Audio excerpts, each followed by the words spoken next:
crevé, et beaucoup pour la commune. Il s'est investi aussi auprès des côtés intergénérationnels, pour le repas des anciens. Ils étaient là pour aller les chercher avec le minibus, pour les accompagner, pour les servir à table. Tout au long de la période d'été aussi, ils ont prêté leur bus pour justement pouvoir participer à des concerts à Château-Vallon et des grands concerts. Et je les remercie, et toujours bénévolement et gratuitement. Et je crois que grâce à sa présidente, Madame Donadé, et son directeur, Monsieur Richard Balino, c'est des gens qui se donnent à fond pour vous tous et pour nous autres.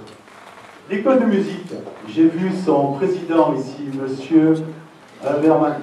Bonsoir, Selma. Écoutez, vous avez réussi le pari à refaire décoller cette école de musique, comme vous avez dit condamnée, morte, mais bravo. Et je vois que de plus en plus vous avez d'adhérents, et qu'en plus vous vous produisez en dehors des murs, dans la ville, à la maison de retraite, et de partout où vous le demandez. Je vous remercie, vous et votre équipe, parce que je peux dire que vous donnez à fond, avec les moyens qu'on vous a donnés. Mais bon, je sais que c'est toujours juste, vous en voulez toujours un peu plus, mais bon, tout ce qu'on peut, croyez-moi. Merci. Merci aussi à la Lumière Musicale pour tous les concerts qu'ils organisent tout au long de l'année, pendant la période estive, et je veux dire même en dehors. Ils sont toujours là, chaque fois qu'on les demande. Ils sont présents. Merci à Marie-Jo qui est clouée ce soir au fond du lit avec une bonne nuit, comme beaucoup d'entre vos proches, je suppose, que malheureusement ils n'ont pas pu partager d'être avec nous ce soir, ils regrettent bien. Merci pour tous ces gens qui se donnent à fond. Pour la sécurité, j'ai vu qu'il y avait le comité communal qui est ici, de Feu de Forêt, donc son président, M. Hallyday, je tiens à le féliciter aussi pour avoir mis en place avec toute son équipe ce comité communal de Feu de Forêt, avec l'appui de Rémi Bélésia.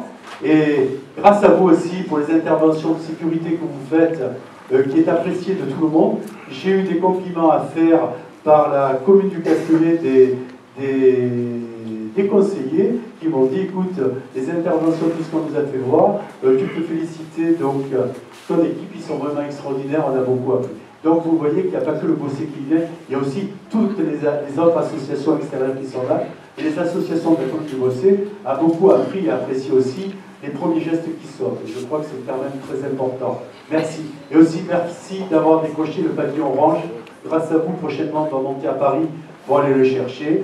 Pavillon orange, vous savez ce que ça veut dire? Ça veut dire qu'il y a vraiment la sécurité de tout ce qui peut arriver comme risque, inondation, tremblement de terre, feu, et j'en passe, sur la commune. Les interventions sont faites. La cellule de crise, elle est prête. Elle est actionnée toutes les fois qu'on... Je sais qu'on n'aura jamais besoin. Et si on en avait besoin, je sais qu'elle fonctionne grâce à vous. Et je peux dire un grand merci à toute votre équipe. Et vous savez qu'on est près de vous. Je sais que maintenant, vous êtes à peu près une vingtaine de membres à cette association. Et bravo aussi pour le bénévolat que vous faites tout au long de l'été, à assurer la sécurité de nos massifs boisés. Et je peux dire que vous allez à la forêt, nous autres, on va à la plage. Alors merci, merci. Et je pense que vous méritez un grand applaudissement pour nous protéger.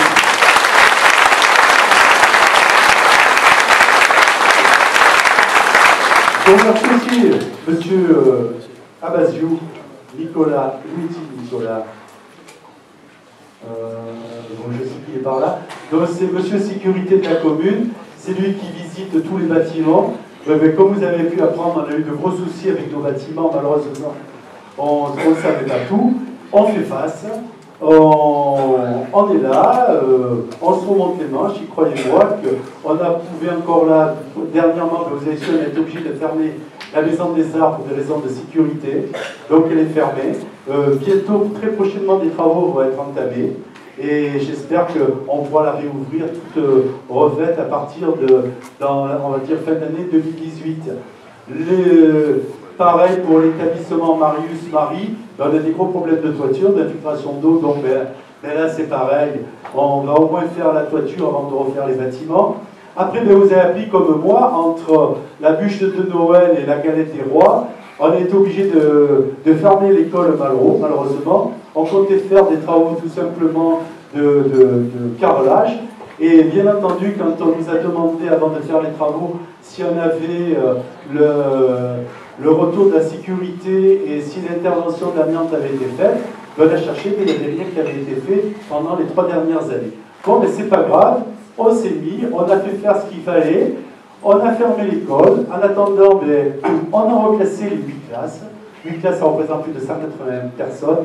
Je remercie énormément du fond du cœur l'association de la joie de vivre, Madame Vanton, avec toute son équipe, son conseil d'administration, qui a bien voulu partager ses locaux avec d'autres associations déjà, avec ses enfants. Et je trouve que le côté intergénérationnel a été vraiment extraordinaire. Les parents nous ont remerciés et nous ont dit justement de remercier la présidente et son équipe d'avoir permis à ses enfants de ne pas manquer l'école et de pouvoir continuer à faire des cours. Ça a été 3 semaines un peu perturbé, mais bon, on a quand même en 8 jours fait le nécessaire, arrivé à commander des modulables, et croyez-moi, 6 modulables, ça représente un certain volume, surtout qu'ils font 54 mètres carrés chacun, ils sont tous équipés, sécurisés, donc ça a été très, très délicat pour nous.